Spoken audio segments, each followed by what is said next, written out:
الحمد لله رب العالمين. الحمد لله حمدا كثيرا طيبا مباركا فيه كما يحب ربنا ويرضى. يا ربي لك الحمد كما ينبغي لجلال وجهك وعظيم سلطانك، وأشهد أن لا إله إلا الله وحده لا شريك له، وأشهد أن محمدا عبده ورسوله وصفيه من خلقه وخليله. بلغ الرسالة وأدى الأمانة ونصح الأمة وكشف الله به الغمة وجاهد في سبيل ربه حتى أتاه اليقين. اللهم ارجه عنا وعن والدينا وعن الإسلام والمسلمين خير ما جازيت به نبيا عن قومه ورسولا عن أمته. اللهم أحينا على سنته وتوفنا على ملته وأوردنا حوضه واسقنا من يده الشريفة شربة هنيئة لا نظمأ بعدها أبدا.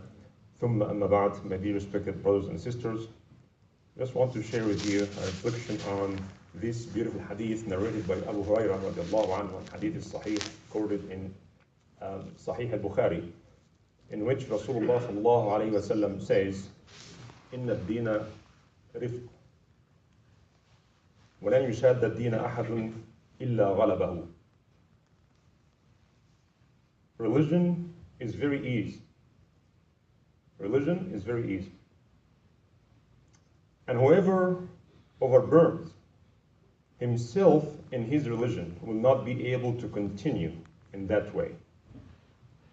إن الدين يسر ولن يشاد الدين أحد إلا غلبه فسددوا وقاربوا وأبشروا واستعينوا بالغدوة والروحة وشيء من الدلجة. Beautiful hadith. This comes from Rasulullah sallallahu alayhi wa sallam. He said, religion is very easy, and whoever overburdens himself in his religion will not be able to continue in that way.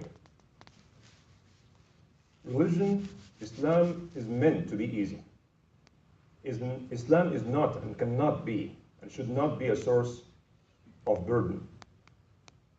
And Rasulullah sallallahu alaihi wasallam tells us that those who are making things tough, strict and difficult in matters of religion, they cannot be consistent with this. And that's very, very clear.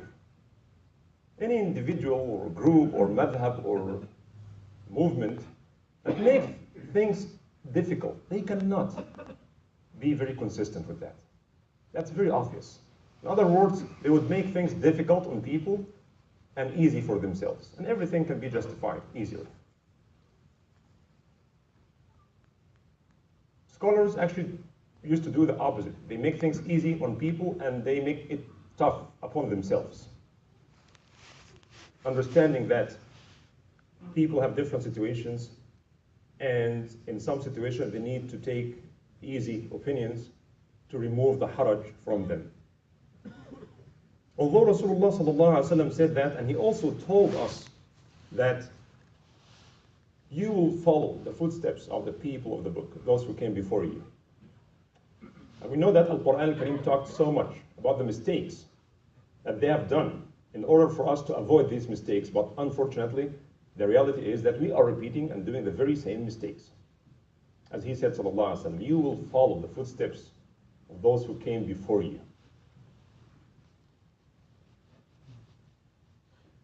And one of the things, or the mistakes, that has been followed is turning religion into a business. That was very obvious in medieval Europe when the church, working with the political authority, they imposed themselves as the mediator between people and God. You cannot reach God except through the church. You cannot have different opinion. We are the representatives of God, they claimed. If you argue with the church, you argue with God. You are done. As I mentioned before, there are two beneficiaries from spreading this culture of fear: politicians and some religious institutions. Politicians want people to be always scared. And in the name of security, these corrupt governments can violate the freedom and the rights of their people. The question of security or freedom. And similarly, also some religious institutions, they also benefit from spreading fear, making people scared and represent themselves. Although in Islam we say, وَإِذَا سَأَلَكَ عِبَادِي عَنِّي فَإِنِّي قَرِيبٌ. There's nobody between you and Allah subhanahu wa ta'ala. But in practice, this is what has been installed in many people's minds. That you cannot call upon Allah directly. You need a murshid, you need a shaykh, you need a group, you need a madhab. We need someone. In Islam, we know there are no prophets after Muhammad sallallahu alaihi wasallam. He left for us Al-Quran was Sunnah. And those who inherited the prophethood are the scholars, the real scholars, who guide people based on the guidance of the Quran and the Sunnah and based on the circumstances of people. And they are doing this for the sake of Allah subhanahu wa ta'ala. But unfortunately, some actually took advantage of people's need. And this perhaps may explain why we always hear people speaking Jumma or lectures on TV, religious stations, that they always talk about the punishment of Allah subhanahu wa ta'ala and the kind of horror you will see in your grave and what will happen in the day of judgment and how people will be burned in hell. We talk so much about this and we don't talk so much about the rahmah and mercy and forgiveness of Allah subhanahu wa ta'ala. The other day I was talking to a non-Muslim group who invited me to talk to them about Islam, and they asked, is there anything that says in Islam that God is love, as it is in Christianity? I remember also another time I was speaking about the love of Allah subhanahu wa ta'ala, and one of the audience, Muslim guy, told me and came to me and said, this is the first time in my life I heard someone talking about Allah as a loving God, subhanahu wa ta'ala.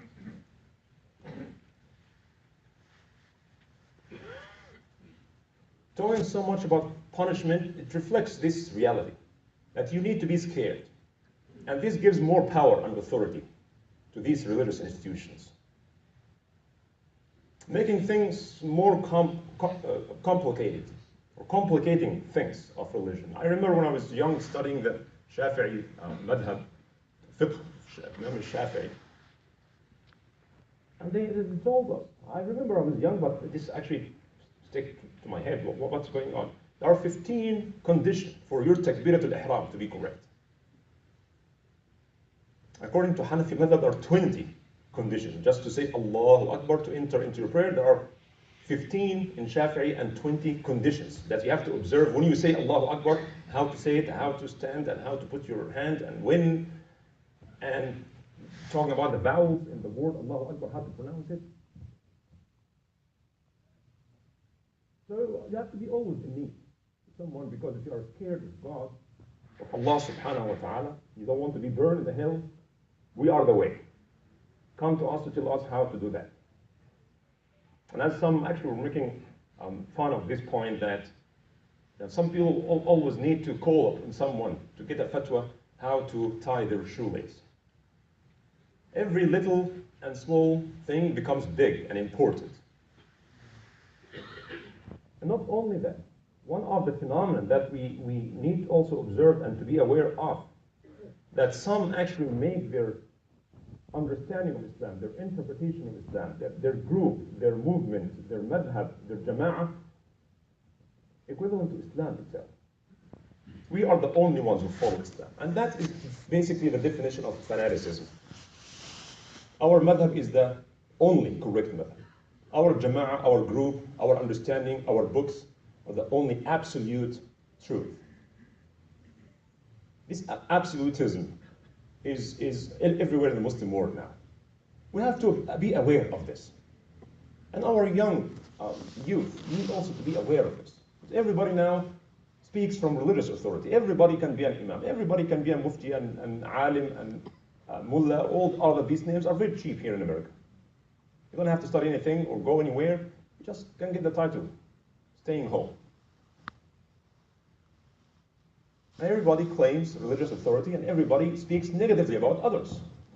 Because again, religion, in many cases, not only in Christianity or in Judaism, also in Islam, is and can be a source of business. And of course, covered with good looking. And people unfortunately make this connection between taqwa and strictness. You have more strict, then you have more taqwa. And that's not the case. I'm afraid actually the opposite could be true. Rasulullah sallallahu alaihi wasallam tells us Islam is very easy. Islam is very easy. And those who make it difficult upon themselves, they cannot be consistent with that. Because the nature of Islam is meant to be easy and to remove the haraj from people, not to add extra haraj on them. And we have seen this happening all the time. People add more haraj, more difficulties. And they are beneficiary of this. And another sign of using religion for personal gain is that they always talk about the connection between Islamic law and hell and heaven. You have to do it this way, otherwise you'll be burned in the hell. Otherwise your prayer is batil, is invalid. And nobody wants his prayer to be invalid, of course. But this is one way of scaring people. You want to pray correctly? Then let's teach you how to pray correctly. And you cannot pray behind, if you're a Sunni, you cannot pray behind Shia, and if you're a Shia, you cannot pray behind Sunni. And if you are a Hanafi, you cannot pray behind Shafi'i. If you are Shafi'i, you cannot pray behind Hanafi. That's a source of fitna and division. And we have to be very aware. We have, as a community, we have to be smart and not to allow anybody to divide us based on these little things. I always tell people, wherever you are, go and pray. Don't never ask your imam whether you are Maliki or Shafi'i or Sunni or Shia. I don't know why we have this mentality of labeling people. This is this and this is that.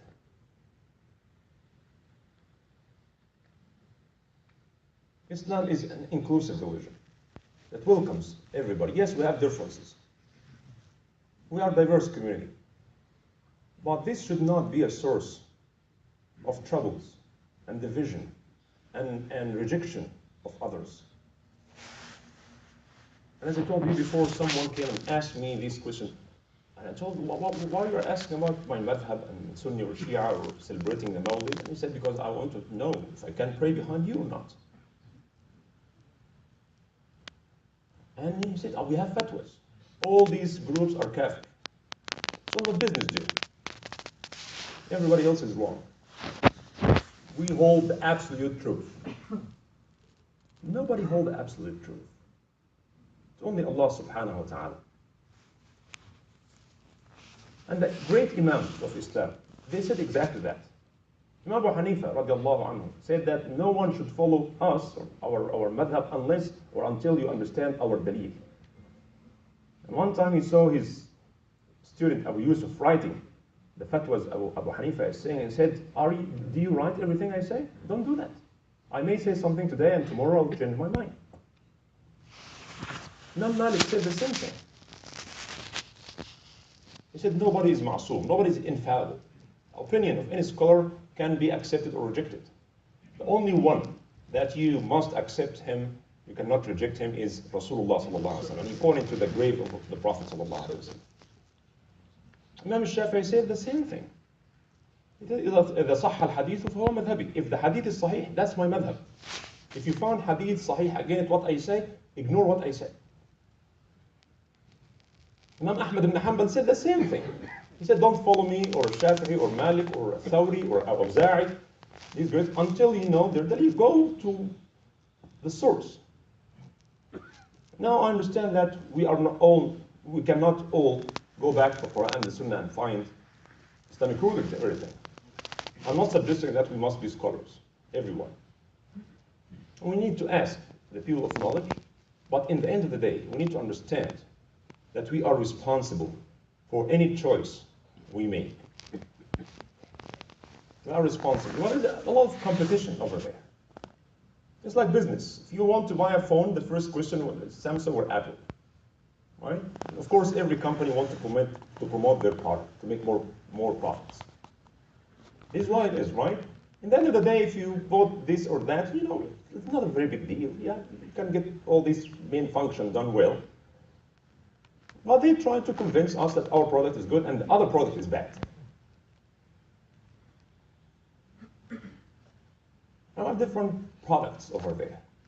And I feel sorry for our youth and those who convert to Islam. And they're very confused with what all these movements and groups and everybody is saying that we are the only true way and others are wrong. Who gave you this authority to make such a claim? Sometimes it's said like this and sometimes not said like this, but the action actually proves it. The attitude. Islam is a religion of tolerance. We cannot preach that outside of the masjid. Talking interfaith events. To talk about how Islam is the religion of tolerance and acceptance. Once we come back home, then our actions prove otherwise. إن الدين يسر ولن يشاد الدين أحد إلا غلبه فسددوا وقاربوا وأبشروا واستعينوا بالغدوة والروحة وشيء من الدلجة. Islam is very easy, and whoever overburdens himself in his religion, then he will not be able to continue with it. صدق رسول الله صلى الله عليه وسلم. صدق رسول الله صلى الله عليه وسلم. It's absolutely true. Absolutely true. Then he said, so you should not be extremists. And extremism here is not a political violent extremism, but extremism even in worship. Don't be extreme in worship. Don't be extreme in any way. In any way. When he sallallahu alaihi wasallam heard that some of his companions pray all night and others fast every single day, he said that's not the way. That's extremism in ibadah, in worship. He said, I know God or Allah more than anybody else. And I pray sometimes during the night and I sleep some other times. And I fast some days and I don't fast other days. Don't be extreme in your prayer, in your ibadah. But try to be as near as possible to perfection. Everybody has different ability. We should all try and exert effort to get as close as possible from perfection and receive the good news. He said, sallallahu alaihi wasallam, have good news. Try your best and have good news that you will be rewarded and gain strength, spiritual strength, by worshiping in the morning and the afternoon and during the last hours of the night. Be sincere. Worship Allah subhanahu wa ta'ala. You may not be perfect, but try to be as close as possible from perfection. And we know that we are not perfect. We are very far from perfect. Just let's try. Let's try. Let's try to get closer from Allah subhanahu wa ta'ala by praying, observing our prayers, and ask Allah subhanahu wa ta'ala to accept our good deeds and forgive our bad deeds. أقول قولي هذا وأستغفر الله لي ولكم فاستغفروه.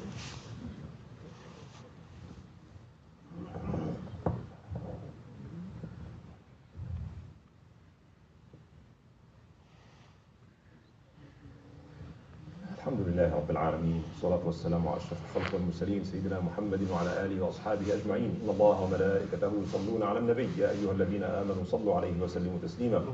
اللهم صل على محمد وعلى آل محمد كما صليت على إبراهيم وعلى آل إبراهيم وبارك على محمد وعلى آل محمد كما باركت على إبراهيم وعلى آل إبراهيم في العالمين إنك حميد مجيد.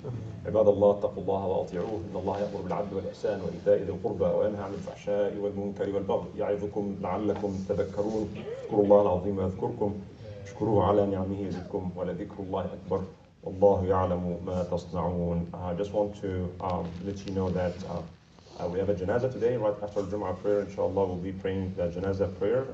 Abdul Hamid Quraishi, husband of Rawsiya Quraishi and the father of brother Abdul Rabb Quraishi, passed away yesterday. Janazah is here. And for those of you who have some time, please wait.